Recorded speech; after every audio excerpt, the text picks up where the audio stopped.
Tadan! Okay, lipat ko lang sa kabilang screen. Slideshow, show presentation on monitor 2.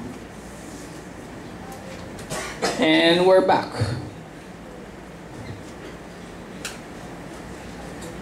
Come on. We talked about that. I talked about schema.org, kahit hindi ko nakikita kanina.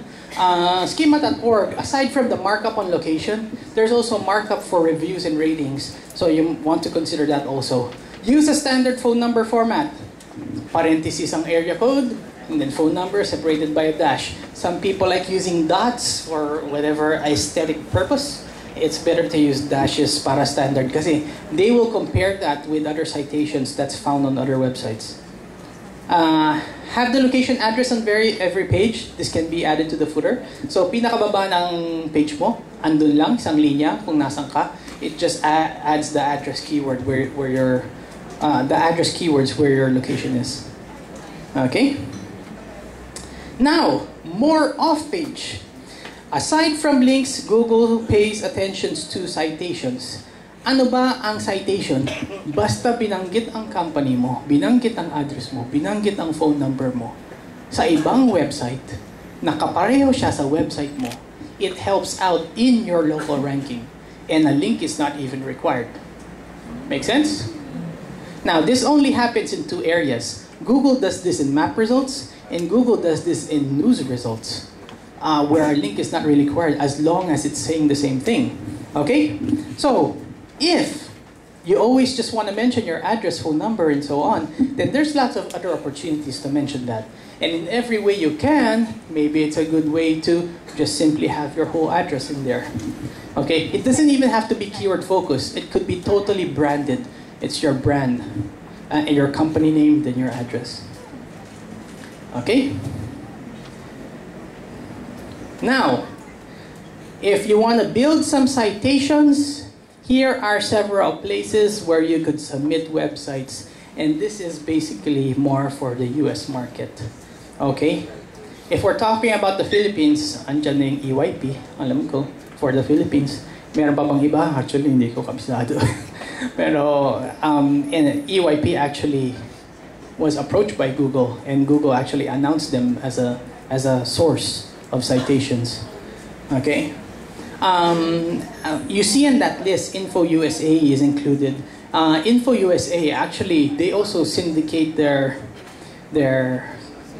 business names. I'm going to share the whole presentation. I see some people writing. I'm going to share the whole presentation. At the end of this slide, there's actually a download link, and probably just copy that full URL at the end, and you could download this at the end Okay.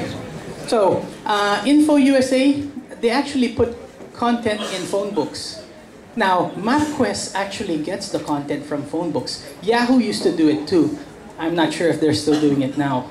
So, it's still nice to just submit to these local sites. Some of them are paid, some of them are free.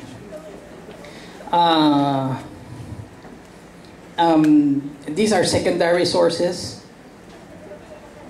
City Search, Yelp, Insider Pages, and so on. And then you could submit to local industry-specific directories. This you don't really know until you know the client, because magsa-search ka about that client. Kung gumagawa siya ng bisikleta, hanap ka ng mga directory ng bisikleta. Okay, participating in local online communities, local blog topics and so on. It's also a good place to get citations. Now, IP address location, this I consider it as a minor factor. And in fact, I think it goes into my next slide where I talk about that more.